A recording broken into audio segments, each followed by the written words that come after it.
History buffs and casual viewers alike, grab your popcorn, because today we're diving into a colossal showdown, World War II.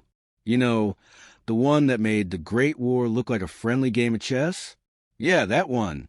We're talking about epic battles, dramatic alliances, and enough drama to fill a season of your favorite TV show.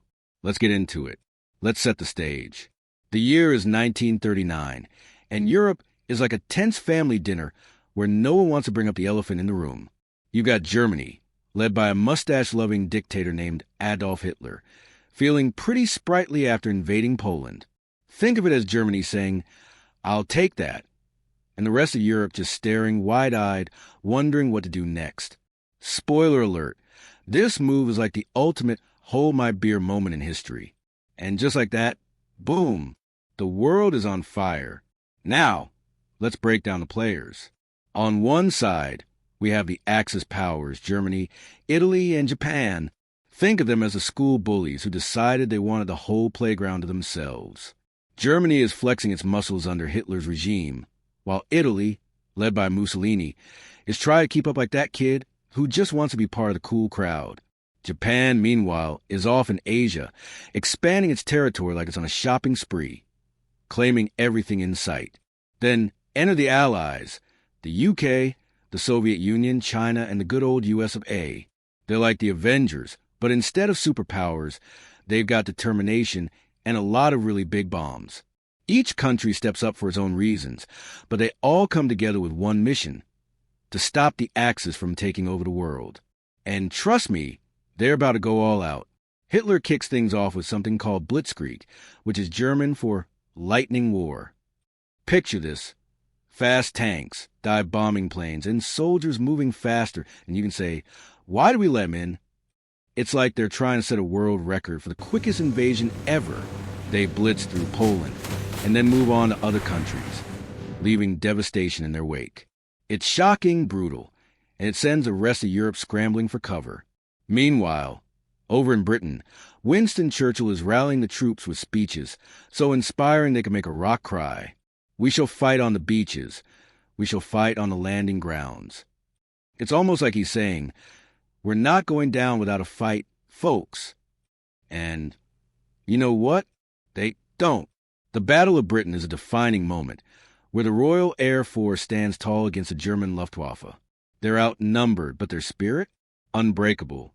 It's a battle of wits, determination, and a lot of dogfights in the sky. Now, let's shift gears to the Eastern Front. Germany invades the Soviet Union in Operation Barbarossa, which is like the ultimate betrayal in a soap opera. Germany thought they could crush the Soviets quickly, but they underestimated the resilience of the Red Army and the harsh Russian winter. Things get brutal, and winter comes in like that one friend who always shows up uninvited and ruins the party. The cold is a game changer, and it turns out to be one of the Soviets' biggest allies. The battles are fierce, and millions are caught in the crossfire. It's a staggering loss of life and a turning point in the war. Now, let's talk about the U.S. They're sitting on the sidelines, sipping their coffee, when suddenly, wham! December 7th, 1941, Japan launches a surprise attack on Pearl Harbor. It's like the ultimate surprise, we're in the game moment. The devastation is catastrophic, and America rallies like never before. Remember Pearl Harbor becomes a battle cry, and the nation unites to join the fight. The U.S. isn't just putting on their boxing gloves. They're gearing up for a full-on championship match, ready to take on the Axis powers with newfound vigor. Fast forward to June 6, 1944, D-Day. This is where the Allies decide it's time to kick the door down and crash the Axis party. Over 156,000 troops land on the beaches of Normandy. It's chaotic, intense, and definitely not the kind of beach day anyone signed up for. The landings are met with fierce resistance, but the Allies push through. It's a moment that turns the tide of the war in Europe. The Allies are saying, enough is enough, and they begin to reclaim territory, one beach at a time. Back home, things are buzzing too.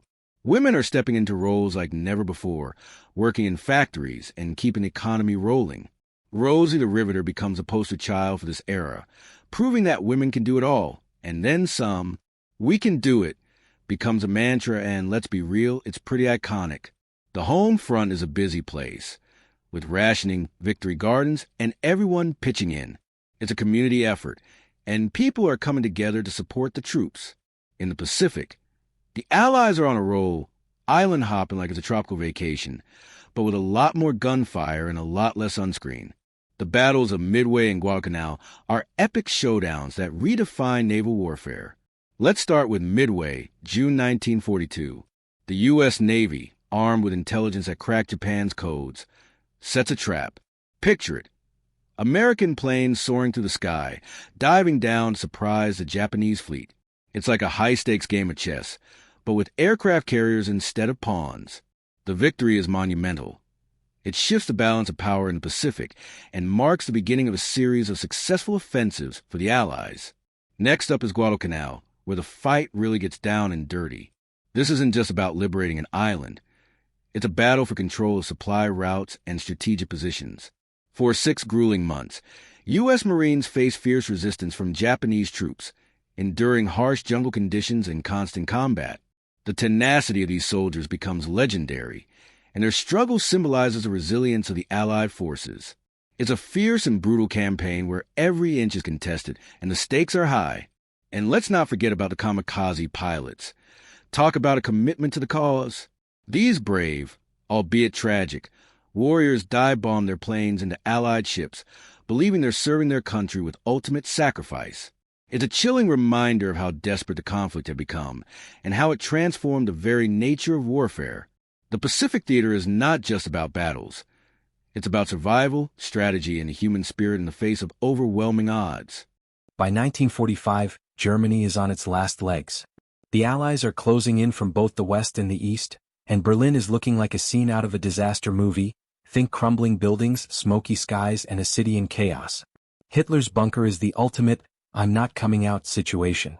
Inside, he's hiding from the reality that his empire is collapsing around him, surrounded by a cadre of increasingly desperate advisors. Meanwhile, the Red Army is advancing from the east, and the Western Allies are pushing in from the west. The final battles for Berlin are chaotic, with street fights and artillery barrages. The city is a war zone, and the toll of the conflict is painfully evident. Spoiler alert, Hitler doesn't come out, and the war in Europe wraps up with a big V-Day celebration on May 8, 1945. The celebration is bittersweet. While people rejoice in the defeat of fascism, cities lay in ruins and the world is left to pick up the pieces. Millions have lost their lives, and the scars of war are etched into the fabric of Europe. It's a moment of relief, but also a time for reflection on the immense cost of victory. But wait, there's more. The war isn't over yet. In August 1945, the U.S. drops atomic bombs on Hiroshima and Nagasaki, bringing Japan to its knees. This is a moment that changes everything, not just for Japan but for the entire world. The devastation is unimaginable. Entire cities are obliterated in an instant, with hundreds of thousands of lives lost. The bombings raise profound questions about the ethics of nuclear warfare and the lengths to which nations will go to achieve victory. The impact of these events will resonate for generations, reshaping global politics and security considerations. The world grapples with the implications of nuclear power, a force that can either protect or annihilate. It's a dramatic conclusion to a monumental conflict, leaving a legacy that challenges humanity to consider the moral dimensions of warfare. And just like that, World War II ends. It's a bittersweet victory, but the aftermath is daunting. Millions are lost, cities are in ruins, and the world is left to pick up the pieces. The United Nations is formed to prevent such chaos from happening again, because, let's be real, nobody wants a sequel to this horror show. The UN aims to foster international cooperation and dialogue, creating a platform for countries to resolve conflicts peacefully. This reorganization of global politics and the establishment of new alliances set the stage for the Cold War, a tense standoff between superpowers that will dominate the world stage for decades to come. Countries begin to rebuild, and there's a collective effort to ensure that the horrors of the past are not repeated. The Marshall Plan helps to revitalize war-torn Europe, and nations work together to forge a new path forward, one based on cooperation rather than conflict. So there you have it. World War II, a saga of heroism, tragedy, and a whole lot of lessons learned. It's a reminder of our capacity for both destruction and resilience. As we move forward, let's honor the past by making sure we never forget what happened. Because history isn't just about dates and events, it's about understanding ourselves. Thanks for sticking around. If you enjoyed this whirlwind tour through World War II, give us a thumbs up, subscribe, and hit that notification bell for more epic history tales. Until next time, keep questioning, keep learning, and keep exploring.